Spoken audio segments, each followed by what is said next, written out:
Hi అండి. అందరికీ నమస్తే అండి. Welcome to our channel. ముందుగా అందరికీ గురు పౌర్ణమి శుభాకాంక్షలండి. ఈరోజు గురు పౌర్ణమి పూజా విధానాన్ని మీతో షేర్ చేసుకుంటున్నాను. మీకు పూజా విధానం నచ్చితే లైక్ చేసి, షేర్ చేసి, సబ్స్క్రైబ్ చేసుకోండి. కామెంట్ చేయండి ఏదైనా మిస్టేక్ ఉంటే. ఈరోజు గురు పౌర్ణమి సందర్భంగా మనము సాయిబాబాని, దత్తాత్రేయ స్వామిని, రాఘవేంద్ర స్వామిని, వేదవ్యాస మహర్షిని, అలాగే దక్షిణామూర్తి స్వామిని పూజించుకుంటామండి. ఈరోజు ముఖ్యంగా దత్తాత్రేయ స్వామికి వాళ్ళ గురువులు కాబట్టి నానబెట్టిన శనగలు మానలు వేస్తే చాలా మంచిదండి. అలాగే నైవేద్యంగా శనగలు పెట్టుకుంటే చాలా మంచిదండి. అలాగే గురువులకు మనం గురుదక్షిణగా ఇస్తుంటాం కదండి, పాలు పూలు అలాంటివి. గురుదక్షిణలో గురుబలం కోసం మనము ఈ పూజనైతే చేసుకుంటాము. అందరికీ ఎన్ని ఉన్నా కూడా నక్షత్రాలు, జాతక దోషాలు అన్నీ కరెక్ట్గా ఉన్నా కానీ గురుబలం అనేది లేకపోతే మనము ఏది విజయం సాధించలేమండి. మనకు గురుబలం అనేది ఉండాలండి. గురుబలం కోసము గురు పౌర్ణమి రోజు మనం స్నానం చేసే నీళ్ళలో కొంచెం పసుపు వేసి స్నానం చేసి గురుబలం అనేది గురువుల ఆశీర్వాదంతో లభిస్తుందండి. ముఖ్యంగా మనం దత్తాత్రేయ స్వామిని కొలుచుకోవడం వల్ల, ప్రార్థించడం వల్ల, పూజ చేయడం వల్ల గురుబలం అనేది వస్తుందండి. సాయిబాబా, దక్షిణామూర్తి ఇలా దత్తాత్రేయ స్వామిని గురుబలం కోసం మనం పూజ అయితే చేసుకోవాలండి. పూజా విధానంలో మనము అటుకులు, పాలు, పళ్ళు, శనగలు, ముఖ్యంగా శనగలు అయితే గురుబలం కోసం పెడతామండి. శనగలను కంపల్సరీగా పూజలు అయితే పెట్టుకోవాలి.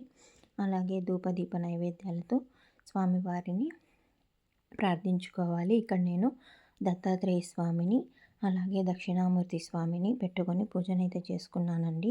నా దగ్గర ఉన్న మల్లె పువ్వులతో, అలాగే శనగల మాలతో వేసి స్వామివారికి కర్పూర హారతినైతే ఇస్తున్నానండి. ధూపం వేసి హారతినైతే ఇస్తున్నాను.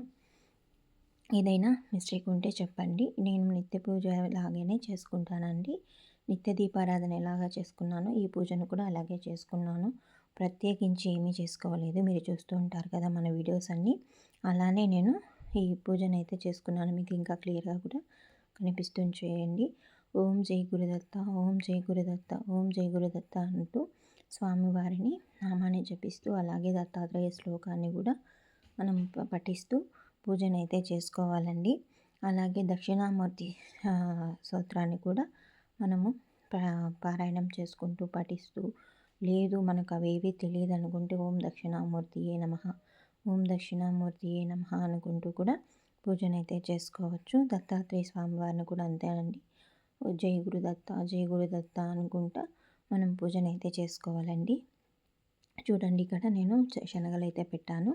అలాగే స్వామివారికి తీపి పదార్థంగా బెల్లము, పానకంనైతే నేను ప్రతి పూజలో కూడా, ప్రతి స్వామివారికి కూడా నేను సమర్పిస్తాను. ఎందుకంటే నైవేద్యంగా మనం బెల్లం పెట్టడం వల్ల మనకు ఆర్థిక సమస్యలు, ఆర్థిక ఇబ్బందులు ఉంటే మెరుగవుతాయండి. ఈ నైవేద్యాన్ని మించిన నైవేద్యం ఇంకొకటి లేదండి. ముఖ్యంగా పెట్టవలసింది మంచినీళ్ళు, అటుకులు, బెల్లం అండి. మనకు పళ్ళు దొరికితే పళ్ళు, మనం ఇంట్లో ఉండేటివి పూజా రూమ్లో మనం సపరేట్గా పెట్టుకుంటాం కదండి. ఆ నైవేద్యాలని మనము స్వామివారికి నివేదించి మనం కోరికలను కోరుకొని పూజనైతే చేసుకోవాలండి. అలాగే శనగలు కొందరు తాలింపు పెట్టి కూడా నైవేద్యంగా పెడతారు. నేనైతే అలా పెట్టానండి.